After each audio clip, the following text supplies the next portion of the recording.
Madridistas, quelles sont les actus du côté du Real Madrid dans ce beau mercredi matin? Les débuts de Arbeloa en Ligue des Champions qui ressemblent un tout petit peu au début de Carlo Ancelotti en Ligue des Champions. Des statistiques très intéressantes sur Kylian Mbappé et sur Vinicius Junior. Arbeloa qui aurait une idée bien claire de ce qu'il a envie de faire de Vinicius Junior et de Kylian Mbappé. Ou encore le Real Madrid qui pourrait se retrouver qu'avec Alaba et Dina Hussein si jamais une blessure est confirmée du côté de Raúl Asensio. Mais avant de vous présenter tout ça, pour tous les Madrilènes qui ne souhaitent rien louper de l'actualité Madrid, ça se passe ici donc n'hésitez pas à vous abonner. On va essayer de propulser aux 230 000. Allez, on enchaîne. Le premier match de Carlo Ancelotti en Ligue des Champions avec le Real Madrid s'est soldé par un 6-1, donc victoire du Real Madrid face à Galatasaray.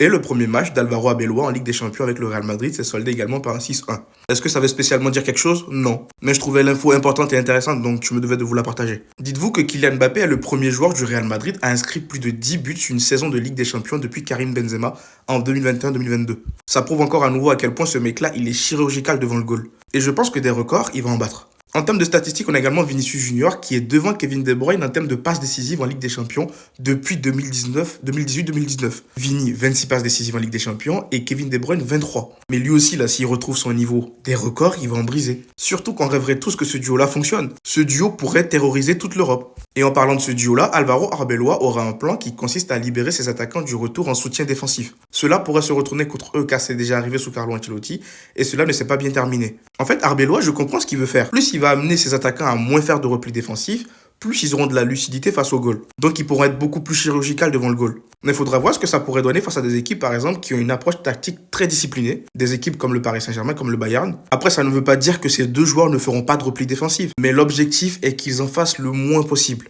Mais bon, on verra bien ce que ça donnera sur du long terme. Et pour finir, Arbeloa pourrait n'avoir que Dina Hussein et David Alaba disponibles en défense centrale contre Villarreal si la blessure de Raúl Asensio se confirme et avec la suspension de Tchouaméni. Alors pour ceux qui ont oublié, Raúl Asensio il est sorti en début de deuxième période hier parce qu'apparemment il avait un problème là au tibia. Donc si jamais il est blessé, on n'aura que Dina Hussein et Alaba comme défenseurs centraux. Tchouaméni il est suspendu donc il ne pourra même pas jouer. Après je pense que vu la catastrophe, il n'hésitera pas à ramener des petits jeunes du centre de formation. Dans tous les cas, il n'aura pas le choix parce que tu as des titulaires mais tu n'as pas de banc. Donc voilà un tout petit peu les résumés des actus les plus importantes de ce matin. Dites-moi ce que vous en pensez dans les commentaires et surtout pour ne rien louper, vous savez ce qu'il vous reste à faire.